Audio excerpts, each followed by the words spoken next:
just close speaking. Looking at observation capture. Adam Sergery, a new Vancouver Canucks scout, it seems, as reported by Adam Kiersblad of the Hockey News. Take a look at this. The Canucks.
Better than English only 15 seconds. Parts. Thanks. Okay. Whatever we get converted, I guess you don't have any.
Canucks are adding Adam Sergery to their scouting staff.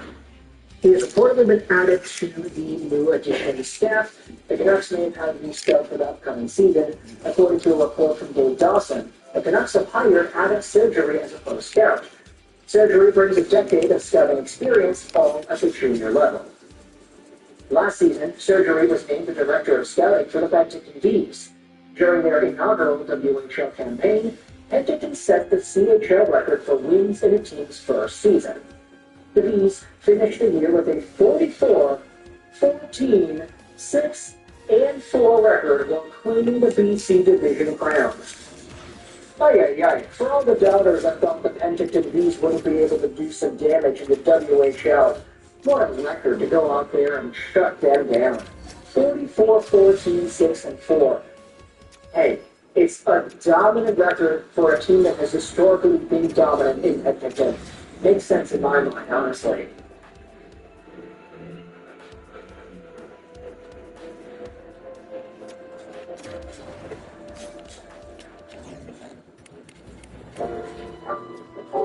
Summer slipping by. There's still time for cool days. Look on Virgo and save with last-minute deals on your summer set. If you know, you Virgo. Before making his way to the WHL, Sergery spent 4 seasons as the GM and president of hockey ops for the Sherwood Park Crusaders. 3 of those years were in the HAHL, while the final year was in the BCHL. The 3 drafted prospects who played in Sergery's teams were Cale Dock, Ben Mathias, and Jeremy Loringer. So this is a pretty good addition, I would say, when you think about guys that just have had good success in their junior leagues, either with Sherwood Park in the HAHL, BCHL, or the Penticton Vees in the WHL. This was also posted about on Twitter by the Penticton Vees. They announced a change in their scouting department as Adam Sergery has stepped away as director of scouting. We would like to thank Adam for all his time and effort with the Vees. Of course, it does seem like Sergery will be heading over to the Vancouver Canucks as a result of this Penticton departure. Greater Alberta College Hockey went out there and said, "Truly one of the best coaches and GMs in junior hockey because I would have really been early on Adam Sergery. This is a guy that built a wagon with the Sherwood Park Crusaders and who went on a huge role in the BCHL playoffs. Sergery coached a number of their alumni with the KC Squires a few years ago too, and the KC Squires U15 AAA Alberta junior team obviously has some really interesting names alongside of it too. Just for what it's worth, this guy has been pretty good at scouting talent for Penticton and for Sherwood Park and a part of the scouting staff. Thoughts in the comment section. I hope you enjoyed this Fish Eye Trolls 29. And bye.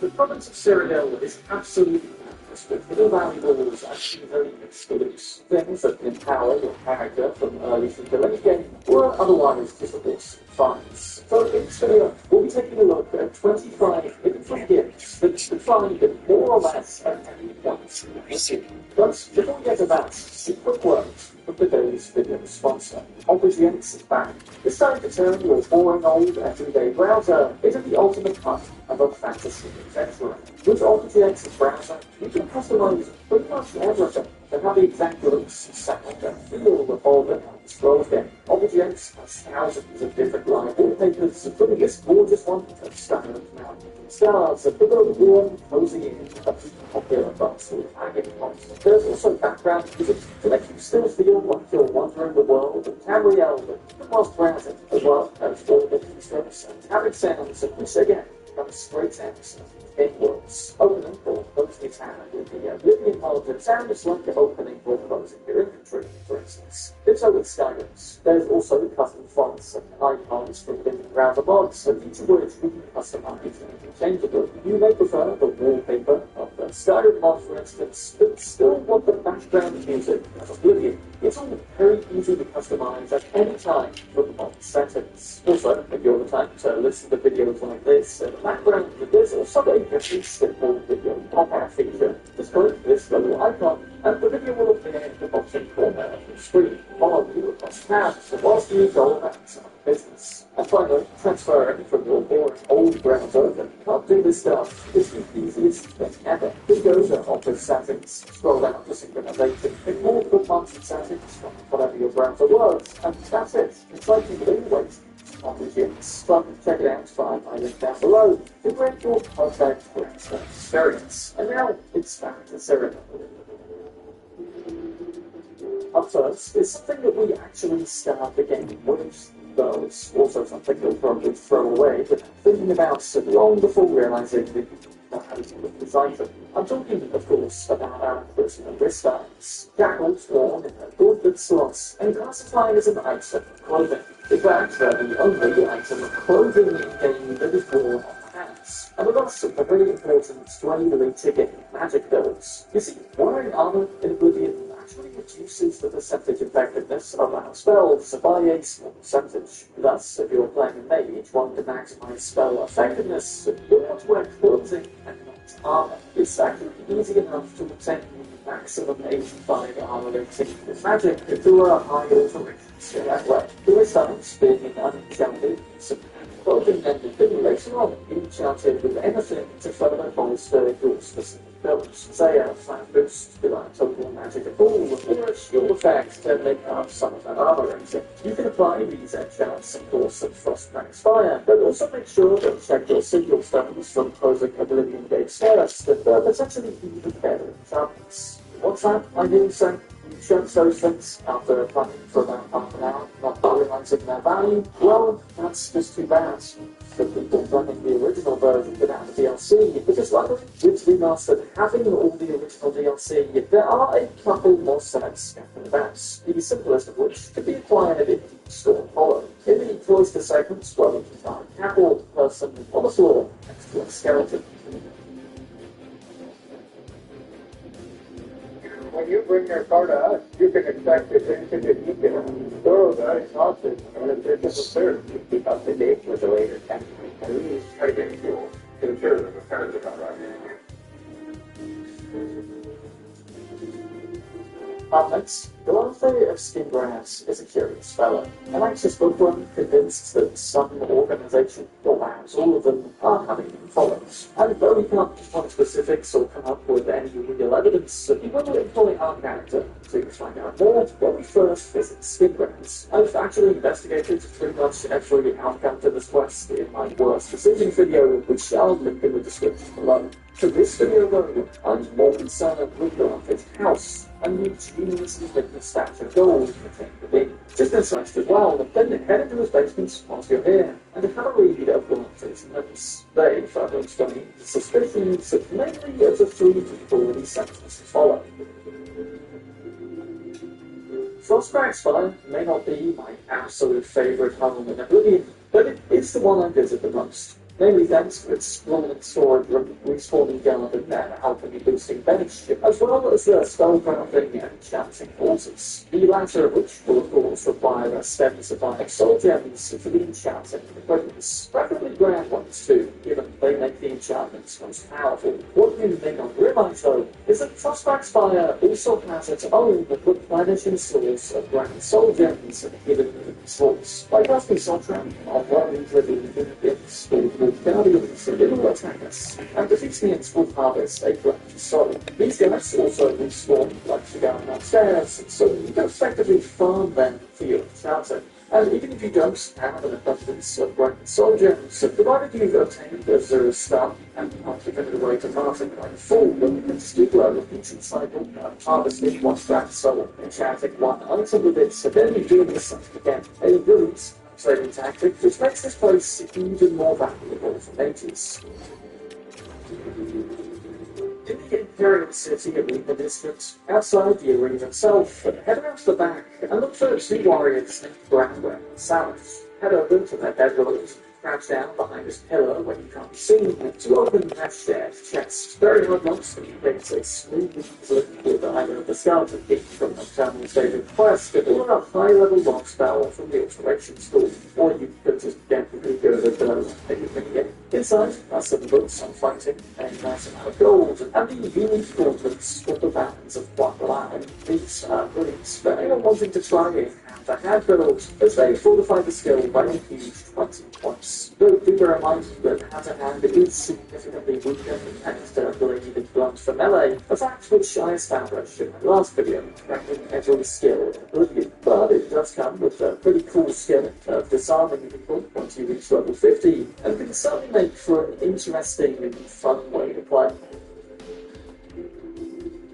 Before you leave this little from the courtyard though, make sure to stay a little while and watch these two start. Stand here for about 2 to 2.5 minutes, which does feel like forever in this instance when you're not doing anything, but just observe until eventually getting a notification to say you've picked up some moves, and your hand-to-hand skill has improved by 5. It's actually a very generous skill boost, especially given 5 is the maximum number of times you can use an actual trainer and travel, and hand-to-hand is one of the most slow learning skills. Same with Blade Marksman. Fortunately, for Blade at least, we could pick up a few bonus levels in much the same way from the blades themselves. Head over now to Cloud Ruler Temple, and outside in the courtyard, report these two spar as well, for the same 2 to 2.5 minutes. This time, an observation is going to get at us +2 to Blade, and another +2 to Block. And maybe make sure to do this one before maxing out either of these. I did try this after maxing out just Blades, and the bonus didn't seem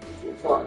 So perhaps I just didn't wait for my long. Either way, definitely worth the time in both places to grab up all of these 3 levels.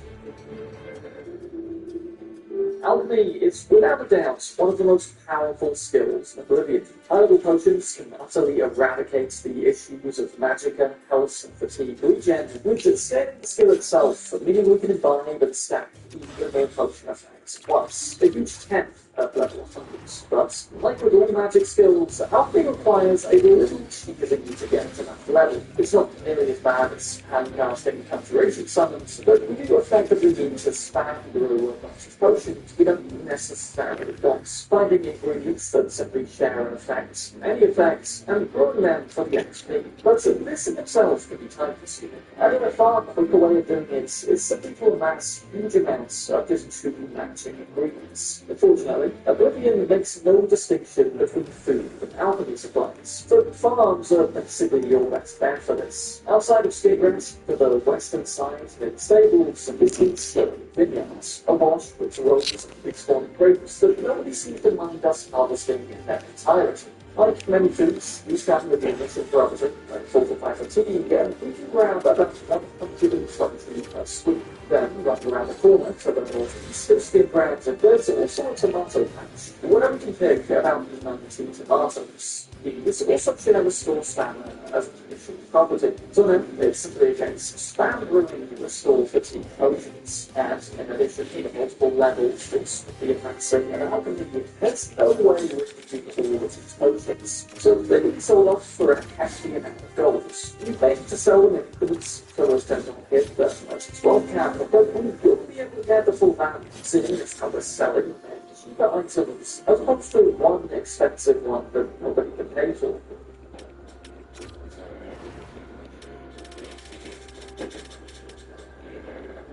Get more from your first encounter with RBC newcomer savings and rewards. Like up to 12% cashback with a new RBC cashback MasterCard. New idea of a golden first package deal.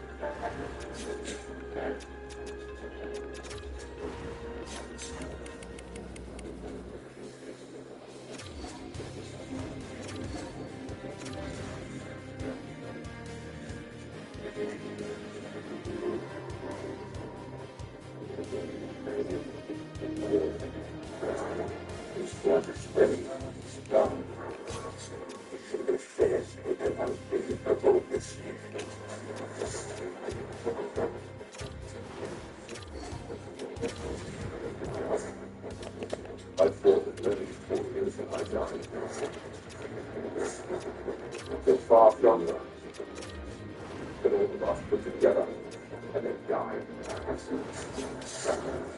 died facing that. At the rest. It's going to be far less than this one.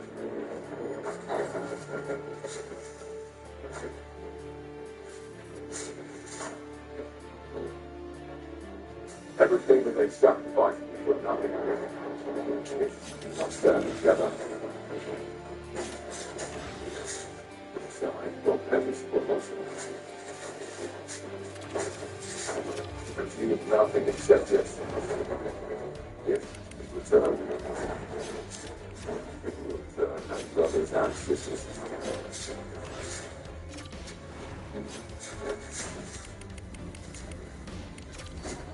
God knows us.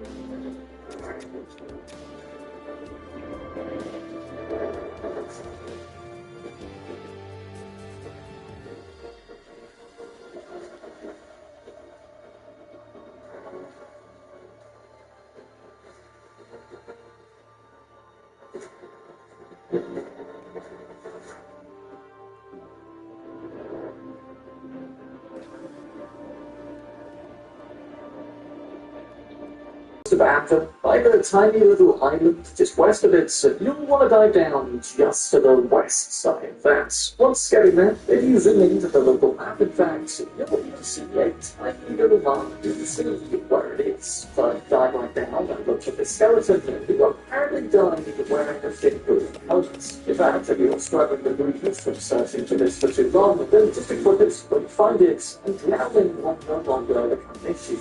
You're in fact will see it down there. It has a lot of practical uses, not like any means like that Savannah, but it's pretty light and good to have on hand in exploring slogans. Though, that's kind of beg the question, if one can't drown whilst wearing this thing, then how the hell did the previous owner end up dead at the bottom of the ocean? Was he killed beforehand and tossed down it? In which case, why did the killers willingly throw away the helmet too? I don't know about you, but this definitely has the humour of shitting or a thrilling for loathings. But if you have a better or fleshed out theory, I'd love to read it in the comments. On the topic of water-based things winding up in places they shouldn't, head to Coral Now and seek out the black rock caverns to the north. It's literally where the sea for the coral is written on the map. Its site is what appears to be a perfectly normal, unassuming and multi-level dungeon. Not tremendously exciting. I think the dungeon designs of Skyrim are one of the most distinct improvements that they made on this one, but Black Rock Cavern is a bit of an exception. See, when we get into the second part of this dungeon, we'll come into a big room with a hole in the middle. Begin with all the common bandits, and there'll be a trapped exit on your right. Don't go that way. Instead, cross to the other side of the main room and find a very obscure and these don't always form properly, so it's not that acute that I'm trying to say with it, otherwise pulling it will block our exits. Send that back to the same door as the cave, where now we'll have to fight off the newly spawned ghostly machinations of pirates. Defeat them, and up here in this right hand corner, you'll find another lever. Turn that and return to the big room deeper into the dungeon. And now on the left side, a trap door will be revealed. This leads to Black Rock Chasm. Yet another secret tunnel, eventually bringing us into a chamber with a pirate ship. Again, defeat the ghosts, as well as their captain, and then take a thorough look around. There's a chest on the ship, one behind it, as well as a larger treasure stash to the eastern side of the cave. And these guys had some decent treasure. Mainly gold, but some nice enchanted weapons and armor too. It's a very cool and obscure find, but you know what to ask, just how the hell a ship wound up down here? In what is a very similar look to Dunbarrow Cove. I mean, Dunbarrow, at least, does explain itself. It was a cave-in caused by battle natives, and that one, at least, was right next to the coast. But the coral is very much inland. So, seriously, how and where? Magic? Well, maybe little accurate Ariel actually has rivers and canals in this region. It's not a huge ship.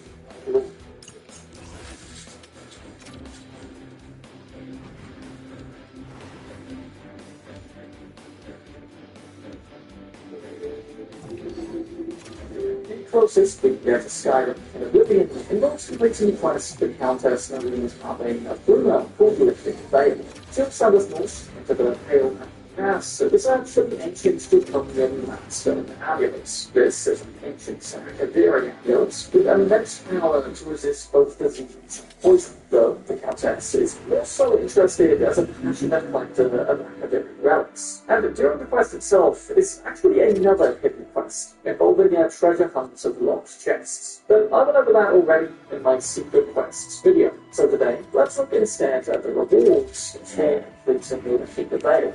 On returning to the Countess with the Draconian Mapstone, she'll thank us and exchange it for the rich notified rewards. A somewhat decent piece of kit that both fortify agility and resist magic. What you may not realize, though, is that we can actually keep the Draconian Mapstone too. The Countess will give it pride of place in a bespoke cabinet right next to her throne, making it also easy to crouch behind her, unlock, and pinch back the Mapstone for ourselves. It's got 50% resistance to both disease and poison. Not that much value to India's Margonian, but for any other race, it's a useful way. Those diseases have really sneak up on people without you realizing, and before you know it, you're massively down on skilled atoms. Or, even worse still, you can no longer fast travel in the sun and have an insatiable craving for golden bloods. If you've spent much time in the Imperial City, no doubt you'll have heard many of the merchants complaining about starving. The proprietor of a copious converse is continually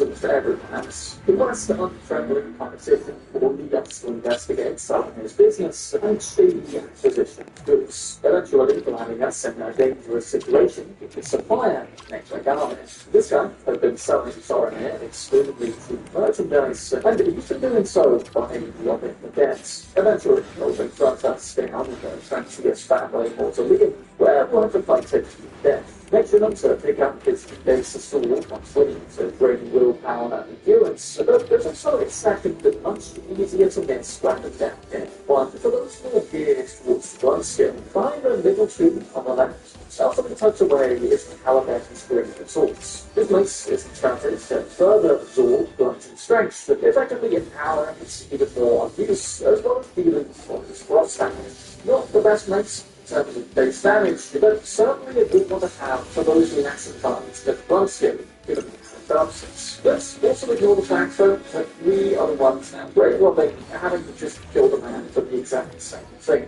Now we've become the very thing we swore to destroy. If you missed this during the quest, then you can also return to the mausoleum at any time. It'll still be there. On the eastern side of the mid-end bay, about a mile and a half, there's a large shipwreck holding out to the Panther. Head just upriver from that, and you'll immediately come across a bridge with something laying face down. Also, it's strong, holding a full small notes, and her body looks thoroughly vintage from 99, which I think is a very good hint. Reading the notebook, we'll learn that this troll states was horribly tragic. In hand with awful spelling, he simply says, "The worst troll ever, nobody played bridge troll, me not scary enough. We get drunk, kill self, roll crown." Yeah. This note, whilst incredibly sad in showing this troll was seemingly capable of enough self-introspection to severely dislike itself, also shines a rare light on the actual intelligence of the creatures. I mean, have you ever actually heard a troll speak? Or viewed them as anything more than vicious, violent beasts in Elder Scrolls? Though this note suggests that this troll, at least, fancied itself the toll collector under this bridge, though it really wasn't very good at it. And, in my character at least, it had actually been replaced at this point with just highwayman. Now, a small part of me does wonder if this note was left as a dark joke of sorts by the visions, but I don't know. I'm kind of like the idea that trolls are more sentient than we give them credit for, although in a very morbid sense, but this one in particular. Children, the sword arguably more popularized by Skyrim. In that day, it's one of the most powerful swords. It only heavy frost damage and even has a chance to paralyze. Ability doesn't do the paralysis part, but does replace it with something arguably better. But first, here's how to get this. In the city of Coral, seek out Valus of Deer. He found drinking and growing hair, having fled his farm outside town, often assistant in unrelenting vulgarities. But whilst he is content to drink away his sorrows, tavern, his two sons, Rallis and Artus, are determined to drive back the goblin invaders from the farm once and for all. And unwilling, possibly too cowardly to support his uncanny battle, Valis sent us instead simply leave the two brothers outside town, accompany them to the farm, and then drive back the goblin invaders and make absolutely sure to keep both brothers alive. This can be a pain at higher levels, on higher difficulties especially, but targeted guild spells and powerful attack strategies like the weakness destruction magic can, of course, help. With main quest done and brothers alive, Return Cavalis augments us the reward of Chill Rays, which, in this game, reduces frost damage, but more importantly, applies a weakness to frost on every hit for the next 20 seconds. Basically meaning the frost damage on subsequent hits will be greater. How much greater depends on the level we obtain it though, with the maximum being a 35% weakness to frost and 20 points of damage at levels 25 plus. So definitely hold off on this one until after reaching